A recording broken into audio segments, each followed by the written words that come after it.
Bonjour Christian. Bonjour Christian. Notre grand chef cuisinier. Oui, grand par la taille. Grand par la taille. Non, mais par le talent aussi. Rendons à César ce qu'appartient à César. Ah oui, oui. Alors Christian, tu nous proposes quoi comme recette? Alors aujourd'hui, on va faire un gratin d'orange. Ouais. Parce que j'ai remarqué, c'est la fin des oranges, hein, c'est la fin de la saison des oranges. C'est le début des asperges. D'ailleurs, on pourrait faire une recette d'asperges avec une sauce genre qu'on appelle maltaise, par exemple, avec du jus d'orange, enfin bref, pour dire au revoir à l'orange et puis dire bonjour à l'asperge. Mais là, non, j'ai décidé de faire un gratin d'orange parce que le gratin d'orange... En fait, j'aime bien les oranges. T'aimes ça, toi, les oranges? Oui, c'est un fruit que j'aime bien. Alors j'en fais... Et puis les maltaises sont excellentes. Les maltaises, oui, c'est pour moi la meilleure, mais elle arrive pareil en fin de saison. Là, on fait encore de la confiture d'orange avec la maltaise. Là. Elle est cueillie à la main d'ailleurs. Hein, à Malte, hein, d'ailleurs, dans le nord du comment ça s'appelle c'est pas le Maroc, c'est pas l'Algérie, c'est la Tunisie. Tunisie, oui, exactement. Et je disais que j'étais un gros consommateur d'oranges, moi. J'en ai toujours chez moi. J'aime bien me faire des fruits, je les presse comme ça à la main, quoi. Dans un long drink, là, un grand verre, et puis je mets de l'eau avec. Et puis j'aime bien boire ça, quoi. C'est rafraîchissant, des vitamines. Après, en plein hiver, quand c'est le moment des mandarines, des clémentines, de tout ça, waouh, comment c'est... Je sais pas, j'aime bien ça, moi. Et voilà, écoute... On était, il n'y a pas si longtemps, il y a une semaine, dans une fête brocante, puce de village, tu sais. Voilà. Vide-grenier. Et puis, tout d'un coup, on tombe sur un gars là, qui vendait des oranges de Sicile, quoi. Ah ouais. On dit, tiens, on va les goûter. C'était bien juteuse, bien sucrée. Je dis, tiens, on en prend 1 ou 2 kilos, quoi. C'est trop bon, quoi. Parce que c'est vrai qu'il faut qu'elle soit... Parce qu'en fait, on parle d'un gratin d'orange, mais c'est comme tout. Il y a orange et orange, quoi. Donc, ce qui est bien, c'est de les goûter, quoi. Une fois que tu as goûté une bonne orange, tu dis, avec ça, je vais faire quelque chose. Si jamais, Alors, il y a des producteurs qui font des livraisons dans la région. Je ne sais pas si tu as déjà eu l'occasion d'acheter des producteurs. Alors justement, je ne sais pas s'ils viennent peut-être pas de Sicile, mais du sud de l'Italie. Et ils passent 2 fois dans l'année. Et la deuxième fois, les oranges sont meilleures. Ah d'accord. Je ne savais pas, non. Il passe avant Noël, Par contre, un coup après. Où c'est que j'habite, il y avait un grand rond-point pour quitter la ville d'Audincourt. Et au rond-point, pendant quelques années, maintenant il n'y vient plus le gars, il y avait des camions, puis il y avait des gars qui vendaient carrément des cajots d'oranges. Et c'était des oranges d'Espagne qui étaient tombées par terre, tu vois. Donc, si elles tombent par terre, ça veut dire déjà, 1, qu'elles sont bien mûres, et puis 2, qu'il faut les vendre vite fait parce qu'elles vont s'amocher si ça reste comme ça sur les étals. Alors, pendant que lui, il vendait ici, je pense que l'autre, il ramassait les oranges, il refaisait, alors ça fait un grand voyage pour machin, mais en tout cas, elles étaient vraiment excellentes, quoi. Ça venait directement de son producteur. Et elles sentaient, tu sais, quand tu les cueilles sur l'arbre, tu vois. J'ai un souvenir qui me revient quand on était en Italie à propos d'un marchand au bord de la route, un marchand de fruits. Oui, c'est vrai, ensemble en plus. Il n'avait pas de balance, pas de prix sur ses fruits. S'était fait avoir comme des raisins. Comme des bleus, gros sel, il nous avait pesé ça devait faire 1,5 kg, 2 kg.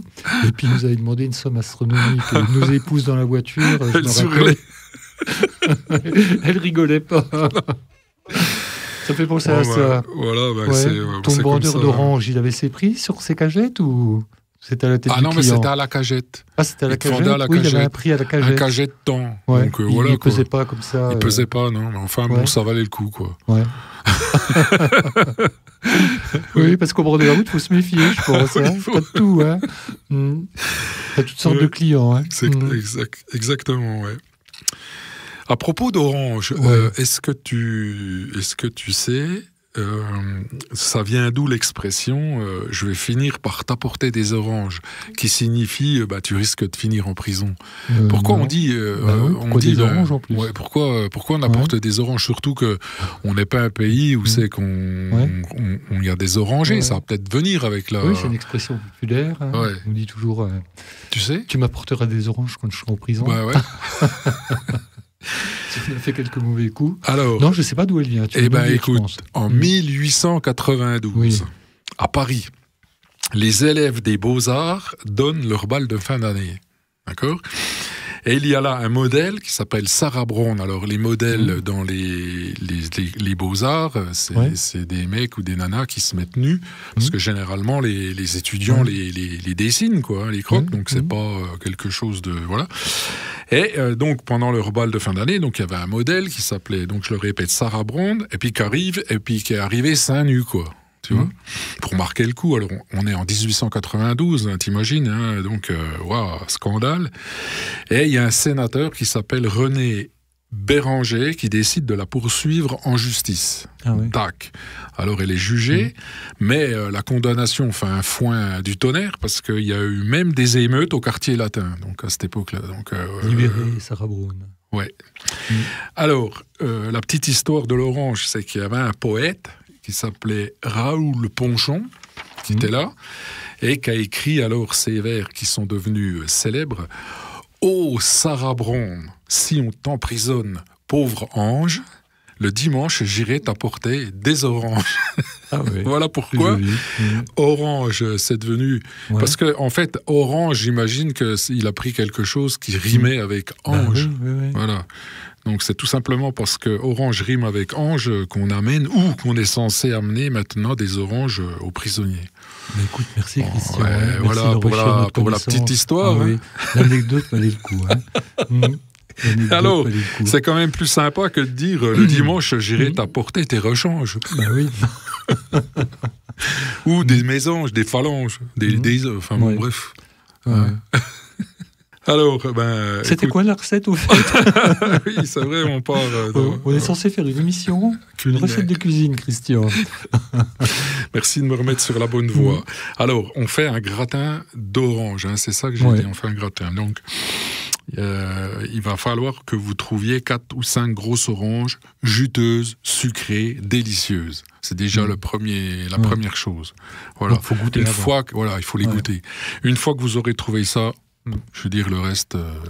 voilà. Vous mettez votre four à 180 degrés, tac. Vous prenez un plat à gratin, d'accord ?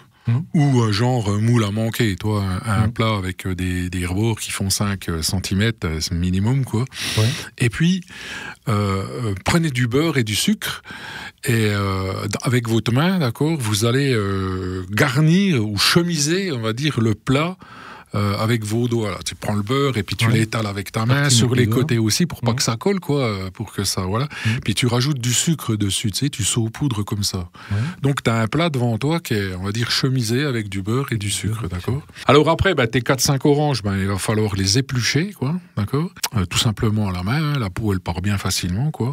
Et puis après, tu prends un couteau puis tu vas couper des rondelles, d'orange. On va dire entre 5 et 10 mm, quoi. Moi, je dirais 8. 8 mm, ça fait des grosses tranches. Hein. Et tu les mets directement dans le plat en faisant un peu comme une rosace, tu sais. Là. Tac, tac, tu les mets... voilà, d'accord. Et puis, tu vas prendre 100 grammes de beurre, d'accord. Puis tu vas les mettre au micro-ondes pour le faire fondre. Ou dans une casserole, mais ça fond bien aussi au micro-ondes, d'accord. Après, tu prends un saladier. Tu vas mettre 100 grammes de farine. Tu vas mettre de la cassonade. C'est ce que c'est la cassonade. Oui, c'est sucre roux. Sucre roux, couleur brun, là, sucre cristallisé. Un sachet de sucre vanillé, donc la cassonade 80 grammes, j'ai dit 100 grammes de farine, et tu mélanges le bien. Tu mélanges la farine avec la cassonade, avec le sucre vanillé, quoi, d'accord. Hop, c'est dans un saladier. Tu fais un puits dans lequel tu mets 4 œufs entiers. Un par un en tournant, tu vois. Mais tu tournes avec un fouet, et puis le fouet, tu fais gaffe de pas tout prendre la farine. En tournant l'œuf, tu chopes un petit peu de farine. Sur les bords de l'œuf, tu prends la farine, tac, tac, tac, et puis petit à petit, comme ça te permet de touiller sans faire de grumeaux, quoi. Et puis, une fois que tu as fait tes 4 œufs, tu verses 20 centilitres de lait. D'accord. Tu mélanges délicatement et le beurre fondu, je t'ai dit les 100 grammes, c'est là qu'il faut le mettre à la fin. Voilà, tu touilles. Voilà, bon, tu as un appareil que tu vas mettre sur les tranches de 8 mm. De 8 mm. Très précisément. Puis à coulisses, attention. Qui sont dans le plat allant au four, voilà. Normalement, ça rentre par les interstices, tu sais, parce que entre voilà, mais t'as plus qu'à mettre au four, quoi. 35 minutes. Ouais, je regardais à 180 degrés, quoi. Alors c'est sympathique, hein, parce que dans la maison il fait encore frais le soir, tu vois. Donc on a rallumé le feu, et là t'allumes le four, tout d'un coup il y a l'odeur d'orange qui va dominer, ça te prend au nez, quoi. T'as la réconfort de la chaleur du four aussi. Donc les soirées sont encore un peu fraîches. Hein, c'est sympa hein, quand même, cette ambiance, tu vois, de cuisine qui sent bon, là, quoi. Voilà.